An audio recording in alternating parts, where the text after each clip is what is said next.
I was describing you earlier to one of my employees, and he said, man, he sounds like basically the most official legal pimp ever.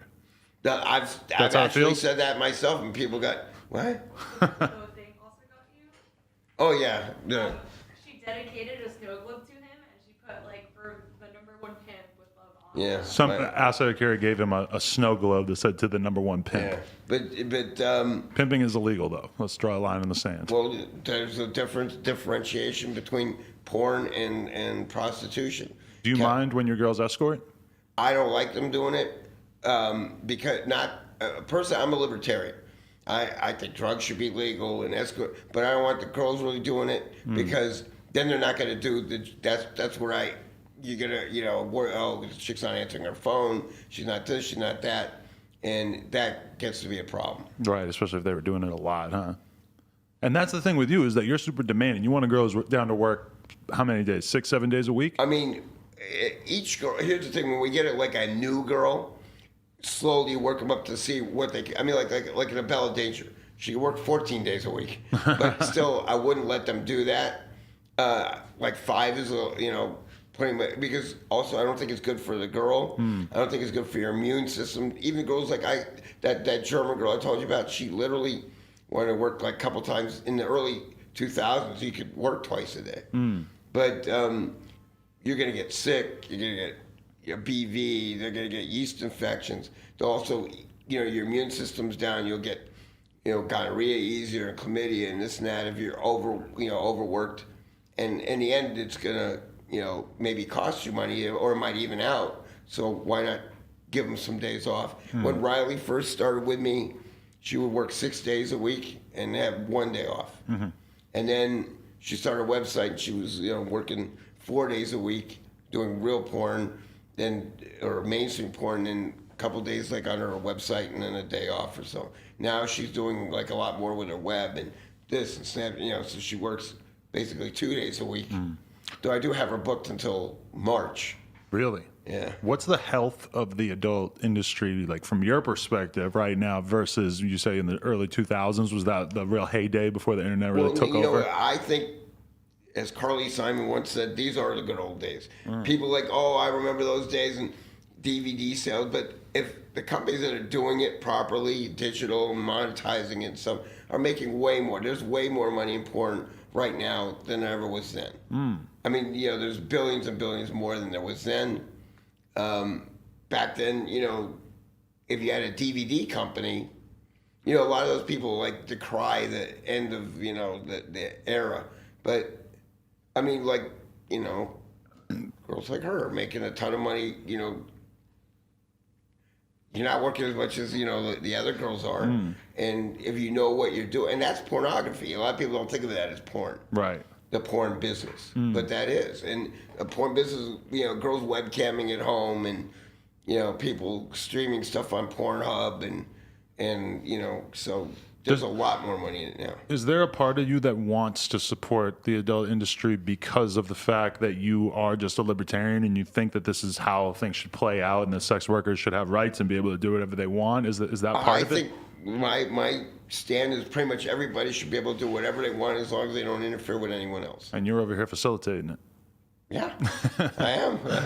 I like that. I mean, I said I was a legal pimp in like the 90s and people got on my case because I said it on the internet. But, though California differentiates prostitution from porn because in prostitution you have person A paying person B for sexual gratification. In porn you have a company A paying person B and C. The person paying has no interest in sexual gratification. So that, that's legally the difference. Do you ever either actually see or just hear about the fallout from stuff like, DVDs or just people in general try to make porn look like this inherently anti-woman thing? Is that something that you resent, or like how do you feel when you hear about this sort of narrative? You got to admit some of it is anti-woman, but most of it isn't. And also there's kind of a pendulum that swims back and forth, and like in the early, like 2006, 2000, got really hardcore and Rob Black and all these people, and it was like really degrading. And then it's kind of swung more. The stuff that's really selling now is the vanilla kind of, Brazzers and stuff, Naughty America and those kind of things where it's not that degrading. I mean, of course, it's all in the eyes of the beholder saying what they think it is. But, and from this beholder, I don't think it's that bad now. Right. Do you feel as if how do you feel when something is coming down the pipeline like the condom regulation? Well, like I said, I'm a libertarian. Right. And also, I mean, A, I don't think that's necessarily that good for you. And B, there's a lot of girls that don't want to work with condoms. Right. Riley won't work with condoms. And a lot of girls, it irritates them. And they just, don't want to work with them. And that's fine with me as long as, they know. I mean, that's another thing is like if girls approach me, and they've never shot porn before. I tell them, and we try and talk them out of it. You tell them all the negative stuff Oh, up yeah, front. I tell them you're going to get gonorrhea and you're going to get chlamydia and you're going to have to work with ugly, smelly guys and ugly, smelly girls. No, for real. That's what they need to regulate is the smelliness. They need to buy everybody deodorant. I don't know if it would work. But they, and that, there's a possibility you get HIV. It's very small, but I mean, it's like it's a real business, and if you want to do it right, you have to build a brand and treat it like a real business. And I mean, Riley's done really good at that. Right. How do you feel about the advent of the private Snapchat porn girls or the people like Riley who have their own website? Does that take away from your business? Is that something It might, yes, in a little short term, but not really because most of those girls are still working. And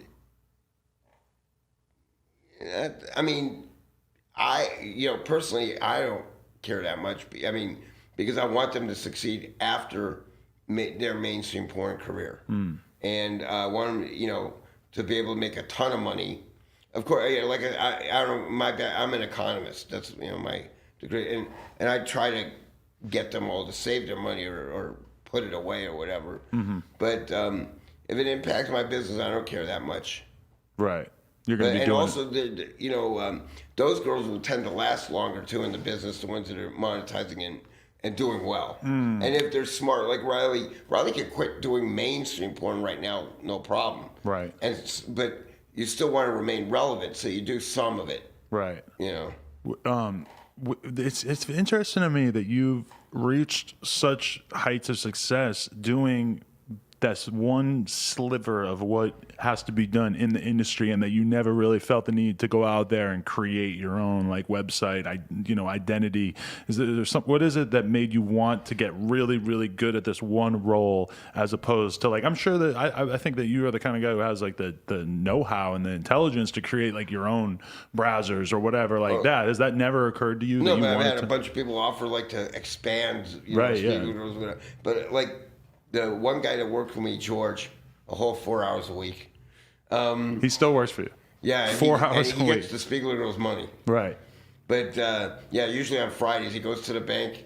I mean, he goes to the P.O. box and gets all the checks, deposits the bank, comes over to my house, writes himself a check, and that's basically all I see of him. When I was listening to Asa Akira interview you in a car driving to Vegas, George called you 2 to 3 times throughout the course of that hour. So yeah, because he was following this. Right. Well, my But employees don't call me. From him once a night. His job is to call me around 9 or 10 and go over all the shoots for the next day and then once in a while, if we get a new girl like Gia Durs or whatever that don't drive yet, he'll have to drive them. Oh, okay. But when I was first doing this, all our girls were European.